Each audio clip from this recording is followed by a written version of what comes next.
Bismillahirrahmanirrahim. Assalamualaikum warahmatullahi wabarakatuh. Halo teman-teman semuanya. Kali ini untuk mata kuliah pengantar ekonomi makro, kita akan membahas tentang uang dan pasar uang. Mari teman-teman semuanya dapat menyimak materi yang saya sampaikan.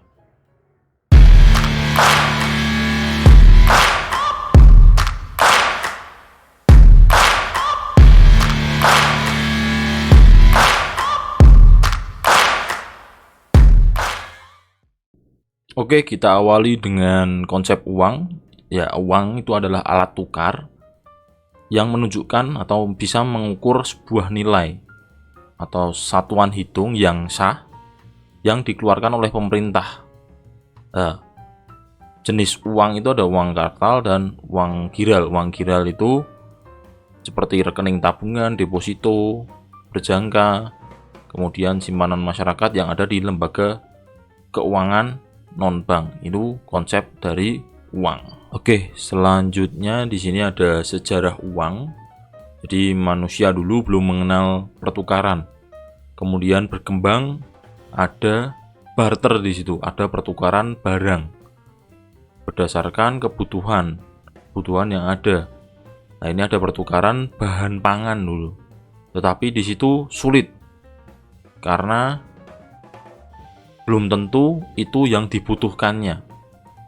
Nah, lama-kelamaan kemudian muncullah yang namanya uang. Nah, ini karena ada kelemahan dari barter. Terus muncul adanya uang, ada nilai yang terukur di sini untuk alat transaksi. Ini sejarah singkat mengenai uang. Oke, selanjutnya ada jenis-jenis uang di sini. Nah, di awal tadi sudah saya sampaikan sedikit mengenai jenis-jenis uang. Ada uang kartal dan uang giral. Jadi uang giral berbentuk surat-surat berharga, deposito, berjangka, dan lain sebagainya. Nah, di sini ada berdasarkan bahan pembuatannya, uang logam atau biasa disebut receh. Atau selanjutnya ada dan uang kertas di sini. Ada uang kertas mulai dari 1.000, 2.000 sampai 100.000. Kemudian tadi uang kartal, uang giral. Kemudian di sini ada uang domestik. Uang domestik itu uang yang hanya berlaku di dalam wilayah suatu negara tertentu. Jadi di dalam negeri. Kemudian ada uang regional. Nah, ini contohnya euro. Berada di kawasan Eropa menggunakan euro. Kemudian uang internasional, uang yang berlaku tidak hanya di dalam wilayah suatu negara, tetapi juga berlaku di wilayah negara atau di dunia internasional, atau biasa dilihat US dollar mungkin ya. Nah, kemudian ada berdasarkan kawasan berlaku internal value. Ini kemampuan dari uang untuk membeli barang di dalam suatu negara. Dengan kata lain, nilai internal uang adalah kemampuan daya beli uang terhadap barang-barang. Jadi bagaimana uang itu dapat berlaku di dalam suatu negara. Sedangkan external value berdasarkan kawasan berlakunya berarti bisa uang dalam negeri untuk bisa ditukar dengan mata uang asing. Jadi uang yang ada di dalam negeri bisa ditukar dengan uang asing.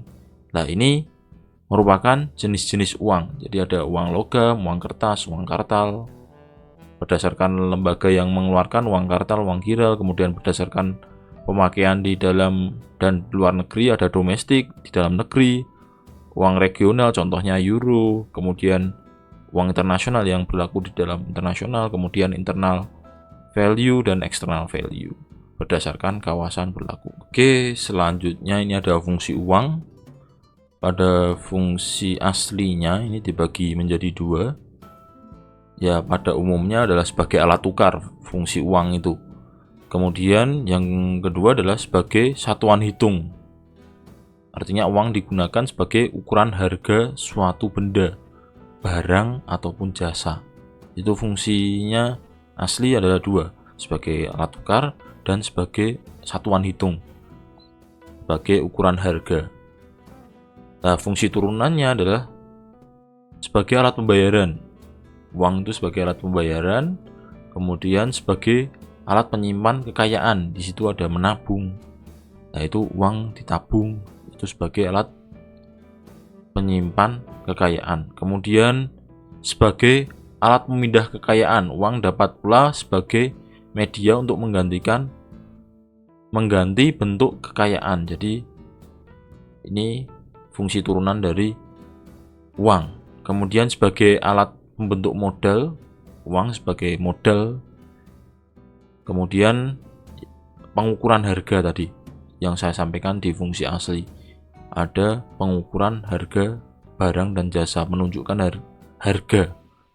harga itu fungsi dari uang, baik fungsi asli maupun fungsi turunan. Oke, ini merupakan teori permintaan uang. Ini dibagi menjadi 3 macam motif. Motif yang pertama adalah motif untuk transaksi. Bagaimana seseorang membutuhkan uang tunai, jadi membutuhkan uang tunai untuk membeli suatu barang ataupun jasa. Lah, jumlahnya yang dibeli itu tergantung pada pendapatan seseorang tersebut. Maka persamaannya M itu money, D itu demand, permintaan, sama dengan dari fungsi pendapatan ini. M, D, T sama dengan fungsi dari pendapatan. Oke, selanjutnya adalah grafik. Grafik mengenai motif ini. Nah, ini hubungan antara permintaan uang untuk transaksi dengan pendapatan adalah positif, yang artinya apabila pendapatan naik, maka kebutuhan akan uang, permintaan akan uang untuk transaksi mengalami kenaikan. Nah, di sini terlihat di dalam gambar, jika pendapatan naik, Y1 naik ke Y2, maka permintaan akan uang juga akan naik dari MDT1 ke MDT2. Nah, di sini akan ada kenaikan dari A ke B. Nah, ini hubungan permintaan dengan motif yang pertama. Jadi motif transaksi. Kemudian selanjutnya motif untuk spekulasi. Nah, di sini hubungannya adalah dengan tingkat suku bunga. Jadi pendapatan tingkat bunga. Motif untuk spekulasi, dalam motif spekulasi permintaan uang dipengaruhi oleh beberapa faktor. Nah, yang pertama adalah pendapatan tingkat bunga, jumlah kekayaan, dan keuntungan, revenue. Nah, tujuan utama motif spekulasi adalah untuk mencari keuntungan dengan tingkat bunga. Nah, ini hubungannya adalah dengan bunga. Dapat dituliskan dalam persamaan MD sama dengan FR atau bunga itu.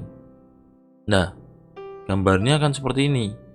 Dengan menurunnya bunga, tingkat bunga, maka permintaan akan uang itu juga akan bertambah. Permintaan akan uang akan bertambah. Lah, di sini maka dari titik A ke titik B. Nah, di sini adalah dari tingkat bunga. Maka menurunnya tingkat bunga itu akan menguntungkan, sehingga permintaan akan uang juga akan bertambah. Kemudian motif yang terakhir adalah berjaga-jaga. Nah, ini berjaga-jaga, permintaan uang untuk berjaga-jaga berhubungan erat dengan tingkat pendapatan. Semakin besar pendapatannya, maka semakin besar permintaan uang untuk berjaga-jaga. Nah, ini urgensi dan sebaliknya. Jadi sehingga di dalam persamaannya adalah MDP sama dengan FYY pendapatan. Itu untuk teori permintaan uang. Kemudian selanjutnya adalah teori penawaran uang. Nah, ini perubahan dalam penawaran uang akan menimbulkan perubahan yang sama presentasinya dengan tingkat harga. Jadi ini tergantung dari harga. Kenaikan penawaran itu juga akan menaikkan harga pada tingkat yang sama, dan penawaran uang akan menurunkan harga. Jadi ini hubungannya dengan harga. Penawaran uang ini tergantung harga baik barang maupun jasa, maka persamaannya adalah money dengan price. Nah, di dalam teori penawaran uang adalah jumlah uang yang terdapat dalam perekonomian dan terdiri dari uang kartal dan uang giral. Jadi, sebaran uang yang ada di masyarakat itu jika terjadi harga naik, maka penawaran uang juga akan naik. Turun, maka juga akan menurun. Nah, yang terjadi di dalam perekonomian itu yang ada adalah uang kartal dan uang giral. Jadi jumlah uang yang terdapat dalam perekonomian yang terdiri dari uang kartal dan uang giral. Oke, selanjutnya ada pasar uang. Ini merupakan mekanisme pasar yang membuat orang atau investor melakukan transaksi keuangan melalui perusahaan keuangan. Nah, perusahaan keuangan ini ada bank umum dan bank sentral. Jadi investor melakukan transaksi keuangan melalui perusahaan keuangan, mencari modal di sini. Nah, mekanisme pasar ini bisa dilakukan melalui perusahaan perbankan maupun sekuritas. Nantinya orang akan melakukan transaksi investasi di ini di dalam pasar uang. Nah, ini akan mendapatkan imbal balik. Nah, contohnya ini adalah SBI atau Sertifikat Bank Indonesia. Di sini adalah produk pasar uang, yaitu surat berharga atau pengakuan utang di sini. Pengakuan utang dari Bank Indonesia untuk masyarakat yang meminjamkan dananya. Nah, ini biasanya perjanjiannya jangka pendek 1-3 bulan dengan pengembalian bunga yang menarik. Nah, ini sertifikat Bank Indonesia, biasanya jangkanya pendek. Kemudian ada surat berharga pasar uang. Nah, ini ada jaminan ditandatangani oleh nasabah, sebagai jaminan pelunasan utang. Nah, ini akan melibatkan bank umum dan bank sentral atau Bank Indonesia untuk menerapkan sistem pengembaliannya. Nah, itu surat berharga pasar uang. Bagaimana mengembalikannya? Ditandatangani oleh nasabah. Nasabah itu sebagai jaminan pelunasan. Kemudian ada surat berharga komersial.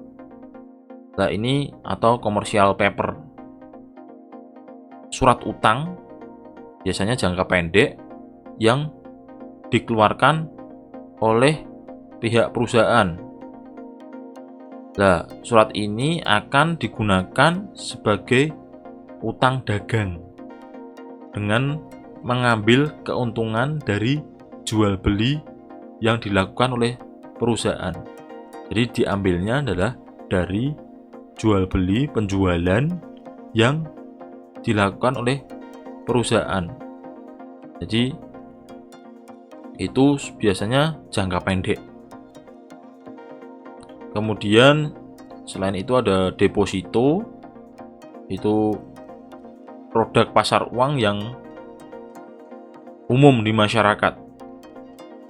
Jadi bank dengan jangka waktu tertentu paling cepat 1 tahun itu akan digunakan oleh bank untuk pembiayaan produk perbankan lainnya, yaitu deposito. Dana deposito nantinya akan digunakan oleh bank untuk pembiayaan untuk produk perbankan lainnya. Kemudian ada banker acceptance, surat pembendaharaan negara atau SPN. Nah, ini biasanya jangkanya pendek semua. Ini di pasar uang atau instrumen-instrumen pasar uang. Oke, di sini ada fungsi pasar uang. Yang pertama adalah menghimpun dana masyarakat. Jadi bagi masyarakat atau individu yang kelebihan dana itu bisa dikumpulkan melalui tabungan, surat berharga atau surat utang hingga pinjaman langsung.